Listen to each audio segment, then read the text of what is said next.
BYD est devenu le premier constructeur mondial de voitures électriques.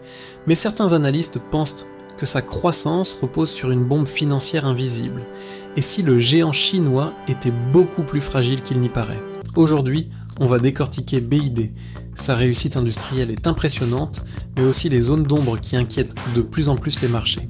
Parce que derrière l'image du champion de l'électrique se cache peut-être un modèle à haut risque.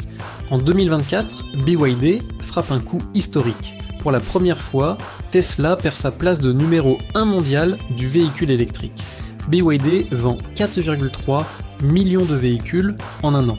Un message clair envoyé à l'industrie automobile mondiale, l'avenir de l'électrique pourrait bien se jouer en Chine. Mais cette ascension fulgurante pose une question simple. Comment une entreprise a-t-elle pu croître aussi vite, sans être stoppée par les crises mondiales ? La clé, c'est l'intégration verticale.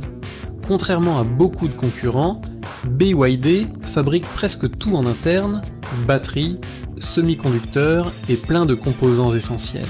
Quand la pénurie mondiale de pièces a paralysé l'industrie automobile, BYD, elle, a continué de produire. Résultat, moins de dépendance, moins de retard et surtout des coûts beaucoup plus bas. C'est ce qui permet à BYD de vendre des voitures électriques au prix de modèles thermiques. Un avantage colossal, mais qui a un revers. Depuis plusieurs mois, des analystes financiers tirent la sonnette d'alarme. Ils soupçonnent BYD de dissimuler une dette massive, estimée à plus de 40 milliards de dollars. Comment ? Par une pratique simple mais controversée. BYD imposerait à ses fournisseurs des délais de paiement extrêmement longs, parfois jusqu'à 9 mois. Concrètement, les fournisseurs avancent l'argent, BYD utilise ses fonds pour financer sa croissance sans payer d'intérêt. C'est un prêt déguisé, imposé aux acteurs les plus fragiles de sa chaîne de production. Et si ces fournisseurs tombent, c'est tout l'édifice industriel qui pourrait vaciller. Quand une entreprise pousse sa croissance à fond, la finance n'est pas la seule à flancher. La qualité en prend aussi un coup. Malgré son discours rassurant, BYD a dû procéder à plusieurs rappels massifs, notamment pour des risques liés aux batteries. Sur les forums et les réseaux sociaux, les témoignages se multiplient. Problèmes électroniques, défauts de finition et doutes croissants sur la durabilité des véhicules. La question devient alors centrale. BYD a-t-elle pas sacrifié le contrôle qualité sur l'autel de la croissance rapide ? La réputation de BYD sur les marchés européens et américains se construit lentement, mais peut s'effondrer en un clin d'œil.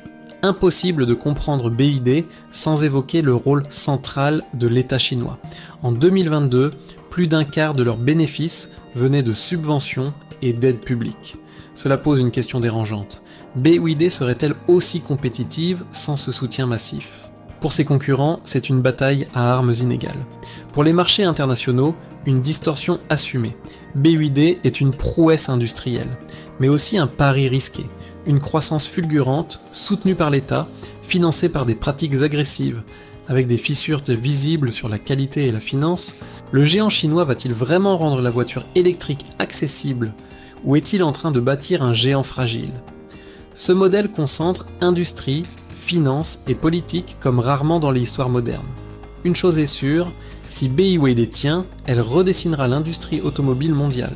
Ce sera un choc mondial. La bataille pour le futur de l'automobile mondiale ne fait que commencer.